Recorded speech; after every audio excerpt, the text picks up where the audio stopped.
حضور اکرم صلی اللہ علیہ وآلہ وسلم کے وقتوں میں عرب کے چند مکار یہودیوں اور کافروں نے کالے جادو اور خطرناک سحرکاری میں بہت مہارت حاصل کر رکھی تھی۔ ان جادوگروں میں ایک یہودی لبید اور اس کی دو ساخرہ بہنیں غیر معمولی شہرت حاصل کر چکی تھیں۔ ان تینوں جادوگروں کو فسو کاری کی تمام مخلق اقسام پر پورا عبور حاصل تھا۔ حضور صلی اللہ علیہ وآلہ وسلم کا اصلاحی مشن دن دگنی رات چگنی ترقی کر رہا تھا۔ لوگوں کے سیرت و کردار میں بہت خوشگوار تبدیلیاں تیزی سے نمایاں ہو رہی تھیں اور وہ پہلے سے کہیں بہتر زندگی سے لطف اندوز ہونے لگے تھے۔ اس کے باوجود کئی بد فطرت لوگ بھی ابھی تک ہاتھ دھو کر آپ صلی اللہ علیہ وآلہ وسلم کے پیچھے پڑے ہوئے تھے۔ ایسے ہی بعض سیاہ کاروں نے کالے جادو کے ذریعے حضور اکرم صلی اللہ علیہ وآلہ وسلم کو ختم کرنے کا ایک ناپاک منصوبہ تیار کر لیا۔ یہ لوگ جادوگر لبید کے پاس پہنچے۔ انہوں نے اس کی مٹھی اشرفیوں سے گرم کرنے کے بعد التجا کی کہ وہ جادوگر اور طلسم کی کوئی خطرناک قسم سے حضور اکرم صلی اللہ علیہ وآلہ وسلم پر فیصلہ کن وار کرے۔ مکار لبید فوراً آمادہ ہو گیا اور ایک خطرناک سحرکاری کے چکر پر سنجیدگی سے کام کرنے لگا۔ اس نے اس ناپاک دھندے میں اپنی دونوں عیار بہنوں کو بھی شامل کر لیا۔ انہی دنوں ایک سیاہ لوح یہودی لڑکا حضور اکرم صلی اللہ علیہ وآلہ وسلم کی سیرت و کردار سے متاثر ہو کر آپ صلی اللہ علیہ وآلہ وسلم کی خدمت میں رہا کرتا تھا۔ مکار جادوگروں نے اس لڑکے سے دوستی گانٹھ لی اور پھر اسے کسی نہ کسی طرح آمادہ کر لیا کہ وہ حضور اکرم صلی اللہ علیہ وآلہ وسلم کی کنگھی اور سر کے کچھ بال ان تک پہنچا دے۔ اس سادہ لوح لڑکے نے یہ دونوں اشیاء کھسکا کر جادوگروں کے حوالے کر دی۔ جادوگروں نے کنگھی اور بالوں پر خصوصی جادو کے ٹوٹکے کیے۔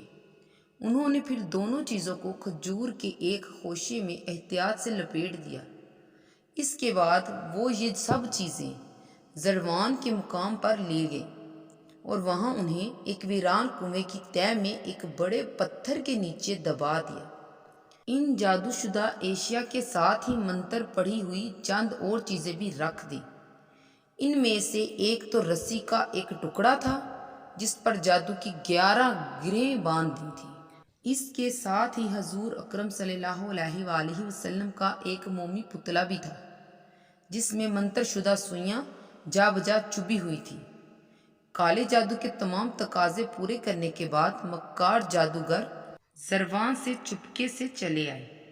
مکار یہودی ساحراؤں کا جادو حضور اکرم صلی اللہ علیہ وآلہ وسلم کی نبوی اور روحانی زندگی کو متاثر کرنے میں تو بالکل ناکام رہا۔ آپ صلی اللہ علیہ وآلہ وسلم حسب معمول نمازوں کی امامت فرماتے رہے۔ لوگوں کی مشاورت اور رہنمائی کے مشن بدستور جاری رہے۔ غرض یہ کہ آپ صلی اللہ علیہ وآلہ وسلم کے جملہ نبوی اور روحانی فرائض کی ادائیگی میں قطعی کوئی فرق یا خلل واقع نہ ہوا۔ تاہم حضور صلی اللہ علیہ وآلہ وسلم کی ذات اور جسمانی زندگی سحرکاری سے ضرور متاثر ہوئی۔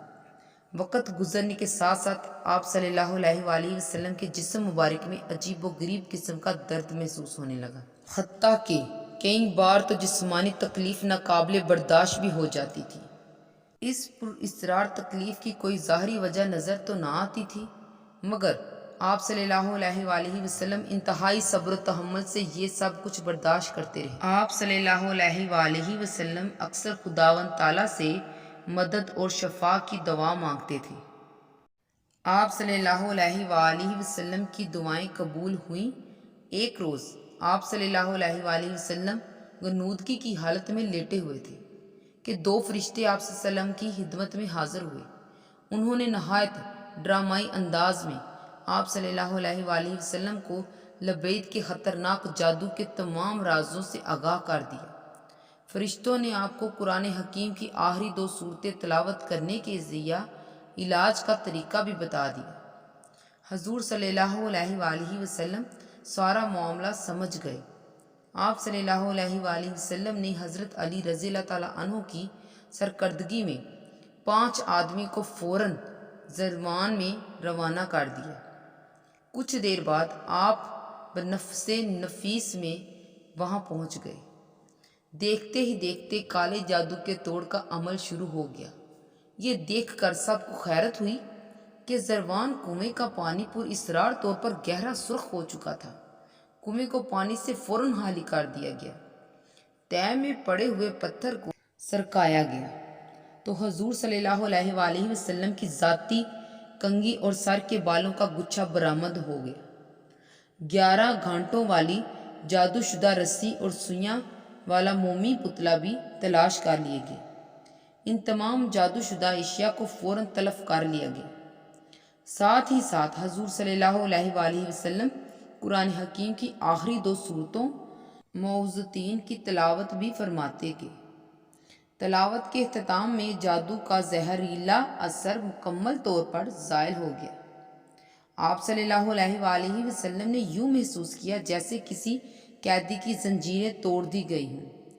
کالے جادو اور سحر کاری نے حضور صلی اللہ علیہ وآلہ وسلم کی جسمانی صحت کو تقریباً 1 سال تک متاثر کیے رکھا تھا۔ تاہم یہ ساری مغلق سحر کاری آپ صلی اللہ علیہ وآلہ وسلم کی روحانی اور نبوی زندگی پر قطعی اثر انداز نہ ہو سکی۔ حضور صلی اللہ علیہ وآلہ وسلم کی صحت یابی کے بعد آپ کے چند دوستوں کو لبید کی ناپاک حرکت کا علم ہو گیا۔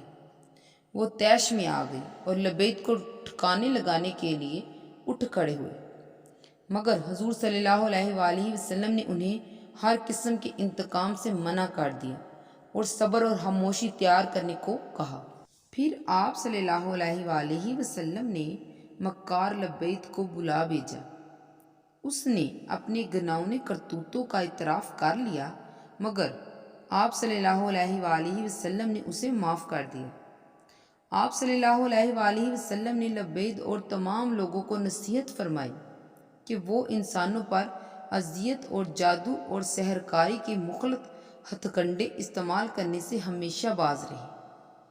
اللہ تعالیٰ نے قرآن حکیم کو احسن القصص یعنی نہایت خوبصورت قصے کہانیاں قرار دیا ہے، اسی لیے اس طرح کے اور بھی واقعات اور کہانیاں سننے کے لیے ہمارے چینل کو سبسکرائب کر لیں اور بیل آئیکن کے بٹن کو بھی دبا دیں تاکہ ہماری آنے والی ویڈیو آپ تک مزید پہنچ سکے۔